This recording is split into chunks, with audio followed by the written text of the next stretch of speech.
Hat-trick hit அடித்த Vishal and Hari கூட்டணி. விஷால் நடிச்ச ரத்னம் படத்துல ட்விட்டர் ரிவ்யூ பாத்தீங்களா?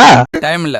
ஏன்னா பாசிட்டிவ் ரிவ்யூ தான் அதிகமா வருது. படத்தோட ஹீரோயினான பிரியா பவானி சங்கர், சமுத்திரக்கனி, கௌதம் மேனன் ஏகப்பட்ட பேர் நடிச்சிருக்காங்க. படத்துல சமுத்திரக்கனியோட அடியாளா வந்துட்டு விஷால் நடிச்சிருக்காரு. அதாவது அடியாளா வேலை செய்யக்கூடிய ஒரு வேலையில தான் விஷால் இருந்திருப்பாரு. தப்புகளை தட்டி கேட்கக்கூடிய ஒரு ரோல்ல தான் விஷால் நடிச்சிருக்காரு. வழக்கம் போல ஹரி படனாலே பயங்கரமான வேகம் விறுவிறுப்பு இருக்கும்னு சொல்லுவாங்க. இந்த படத்திலுமே அப்படிதான் பயங்கர ஸ்பீடா படம் போகுது.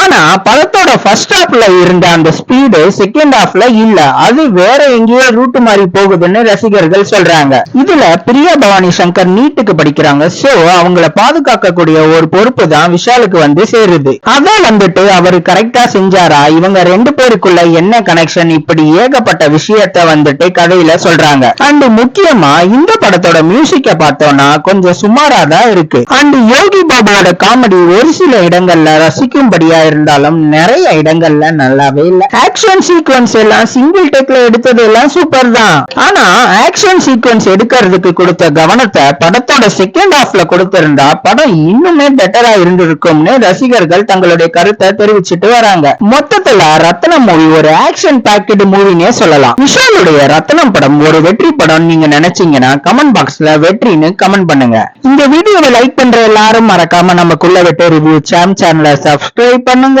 பெல் பட்டனை பிரஸ் பண்ணுங்க. மீண்டும் தமிழால் இணைவோம். வணக்கம்.